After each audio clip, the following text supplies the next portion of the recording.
Hi there, I'm Erica. I'm the founder of the Boulevard Market, and tonight I'm in my home kitchen, and I thought I would bring you a really lovely dish that we love to cook here. It's spring in Michigan, and we've been busy working outside, and today is a little bit cooler day, and so this is perfect for those cooler days. It's a one-dish pasta called pasta alla Norcina, and it comes from the Umbrian area of Italy. We were lucky enough to visit there a few years ago, and our son-in-law is from there, and so he's given us all the finer points on some of the cooking from that area.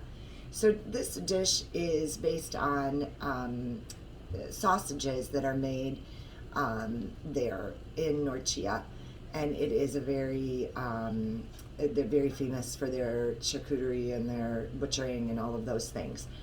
So we're going to be using an Italian sausage that I actually got from a local farmer, and it's not spiced too much, which I prefer.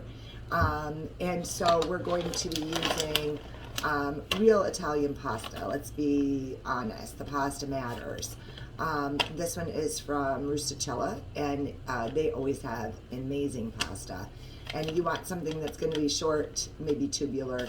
This one is kind of something curly with a little bit of tube to it, an open tube. This dish also calls, you can make it two ways. If truffles are in season, they would use black truffle. If it's not, it can be made plain as well.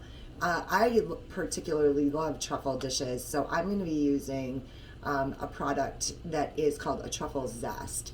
And this is a powder, so it's not a salt base and it's not an oil base. It's a dry powder base of carob, and you can add it to everything that you like.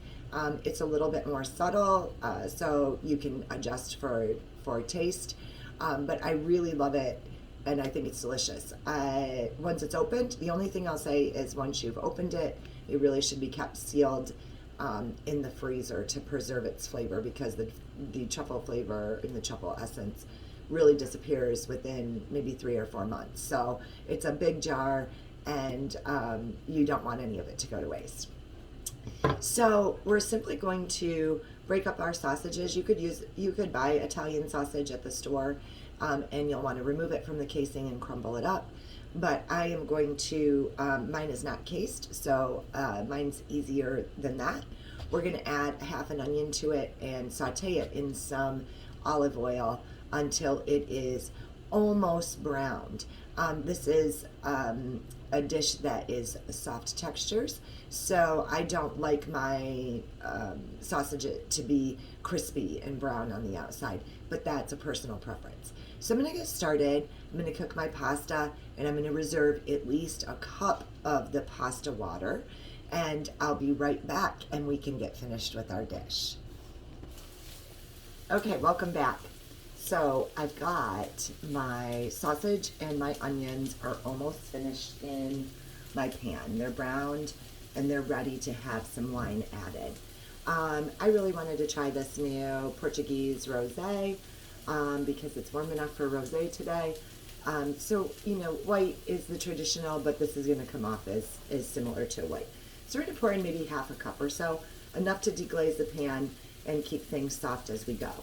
I have my truffles. I have some heavy cream ready, and so I'm going to add this. I'm going to let it reduce for a moment. And you can eyeball it.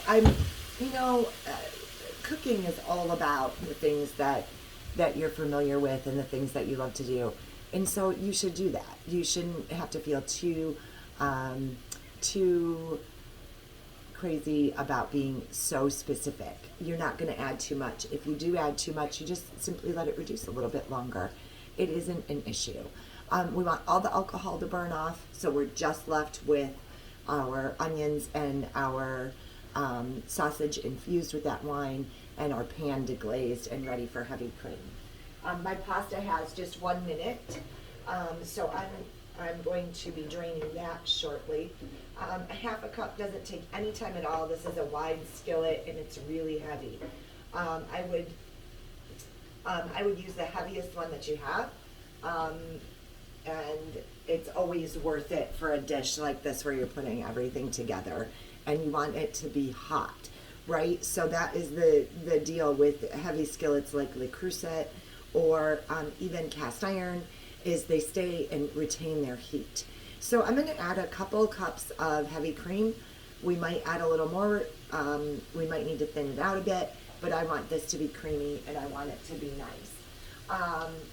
And that is what I do love about this dish. So this is one of our favorite even summer dishes to make out on our burner on the grill. So keep that in mind. It cooks up and it's amazing. All right, so I do use a measuring cup to dip in my pasta water and hang on to it. I don't have a ton of heavy cream in here. I would say a little less than 2 cups. So we're gonna take some of this water out, and we may need this extra water just for a little more sauciness. So I dip it in and I've got about a half of a cup left. Go ahead and drain your pasta, but don't rinse it. We're gonna be adding back into this dish in just a moment. So you want to make sure that you've gotten them all out and they're doing well. I always, for this dish, since it's we're adding an extra cook time, I always cook it for the shortest time. So this one was 7 to 9 minutes, so I did it for strictly 7 minutes. It's always a good kind of rule of thumb to remind yourself that if you're putting a prepared sauce on your pasta, fine, but if you're going to be cooking it into something else, that the little shorter cook time will really help you out. So let's stir this up, see where we're at. We're gonna let our heavy cream thicken up a minute. And you don't want to let this thicken a long time, because as we add the pasta in and it's starchy, that's going to help to thicken it up too. Now, you'll get a little, if you buy the truffle zest, it comes with a little shaker, which I pop out. And I'm going to try 2 tablespoons of the truffle zest to start. And then I would, my preference is to serve it alongside with the shaker when people are eating. So to me, that's always a good way to do it. And everyone can adjust to the truffle consistency or truffle intensity that they like. So I'm gonna go with about 2 tablespoons. Don't make any mistakes. This isn't something that is really a super heavy truffle flavor. It's lots of essence. And so I don't think that it's anything that you're gonna ruin. If you are using a fresh truffle, you're able to get your hands on one, you will want to slice your truffle with a mandolin, and you are going to add it at the very last minute after you've taken it off the heat and stir it in and then let it sit for a moment.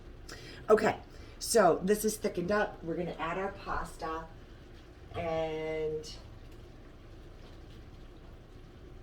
stir it in. And then we're going to top it with a bit of cheese. Usually Pecorino Romano, so just Romano cheese.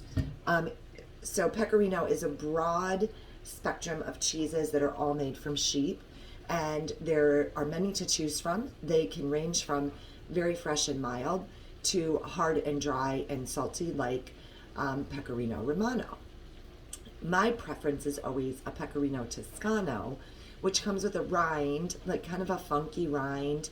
And it's it's kind of maybe a medium strength, but I love really funky cheese. And so that's what I'm going to use today. If you don't care for Romano in your recipes, you could always go with a Parmesan Reggiano.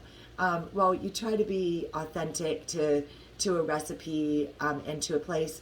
Sometimes it's best to do some things that you know you're going to love and change it up, right? America is a melting pot, and so I know the Italians probably wouldn't appreciate me saying that, but you can feel free to choose to change things and make them a little more to your preference. So I think our dish is finished. Let me grab a pot holder and bring it over, and then I'll be adding the cheese when I'm finished. And you can see it for yourself since it's hard to see in my kitchen. One of these days, right? One of these days I'll be really fancy and have a cameraman and the whole bit. But until then, you're stuck with me being far away, even though my kitchen isn't large. So this is what we've got. Look at how beautiful it is. There's plenty of sausage in here, plenty of heavy cream. You can smell the wine, you can smell the truffle. It's a really beautiful dish in all one pot. You know, this is a rich dish, and while you might be tempted to add some other vegetables or things or herbs, you know, I would kind of refrain. It's supposed to be, right, amazing quality sausage, amazing quality pasta with some little bit of creamy sauce. The only thing that I'm going to do is garnish it with some fresh Italian parsley from my garden, and we're going to call it good. We're going to serve it with this Portuguese rosé tonight and a green salad that is just simple and has a little vinaigrette on it, and I think that'll be the perfect meal. So thank you for joining me again, and I hope to see you really soon. Enjoy.